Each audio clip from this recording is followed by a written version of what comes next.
বাংলার জনগণ আমাদের শুধু অপেক্ষায় রয়েছে যে আমরা কি কর্মসূচি ঘোষণা করব।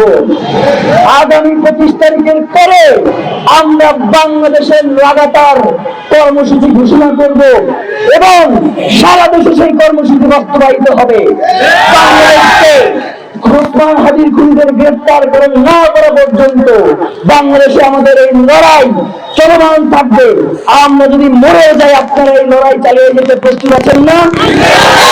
সুতরাং আমাদের প্রধান দাবি হচ্ছে শহীদ ওসমান হাদির হত্যার সাথে যারা জড়িত রয়েছে সকল কুশলীদের দ্রুত আইনের আওতায় নিয়ে আসা।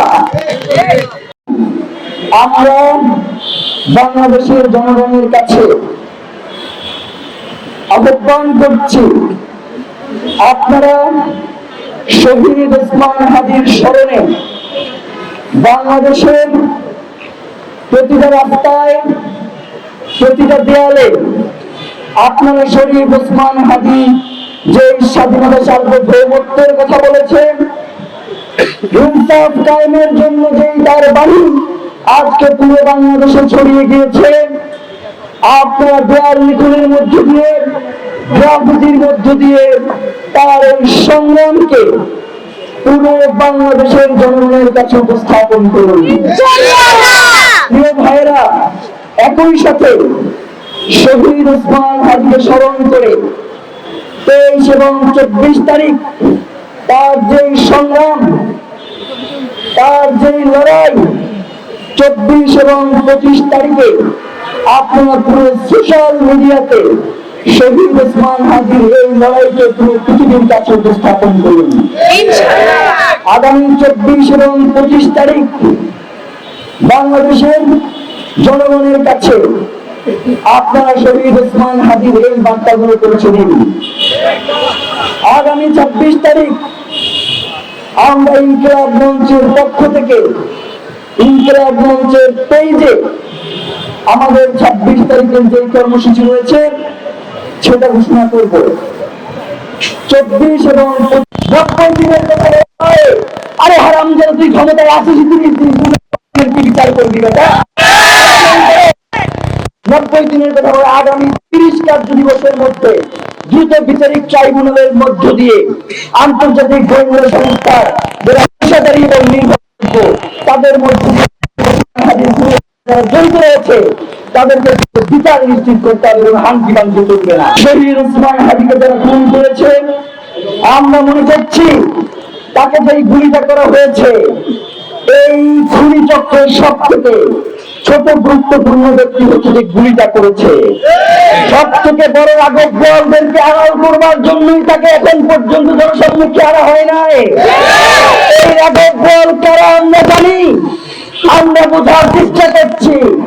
যদি এই রাঘব বোয়ালদেরকে জনতার সম্মুখে না আনা হয়, যদি এই রাঘব বোয়ালদেরকে কোনোভাবে আড়াল করবার চেষ্টা করা হয়, বাংলার জনগণ যদি তখন রাজপথে নেমে আসে, আপনাদের সেই সামর্থ্য নাই এই জনগণকে আপনারা কোনোভাবেই ঘরে নিয়ে যাবেন।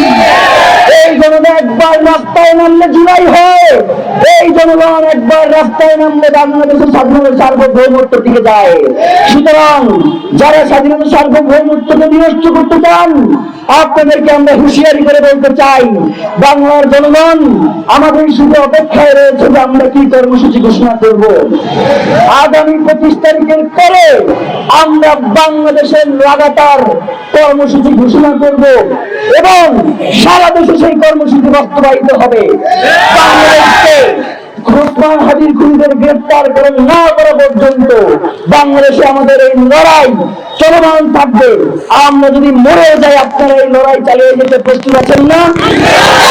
সুতরাং আমাদের প্রধান দাবি হচ্ছে শহীদ ওসমান হাদির হত্যার সাথে যারা জড়িত রয়েছে সকল কুশলীদের দ্রুত আইনের আওতায় নিয়ে আসা। সিভিল মিলিটারি ইন্টেলিজেন্সের মধ্যে ঘাটতি মেরে বসে থাকা আওয়ামী সন্ত্রাসীদেরকে দ্রুত চিহ্নিত বিচারের মুখোমুখি করা। প্রিয় ভাইরা, বাংলাদেশ খুব কঠিন পরিস্থিতির মধ্যে দিয়ে যাচ্ছে। বাংলাদেশ খুব কঠিন পরিস্থিতির মধ্যে দিয়ে যাচ্ছে। আমরা সবাই মিলে যদি এই কঠিন পরিস্থিতি মোকাবেলা করতে না পারি, তাহলে যে জুলাই আমাদেরকে আশার আলো দেখিয়েছিল সেই আশার আলো নিভে যেতে পারে, আমরা কি সেটা হতে দিব?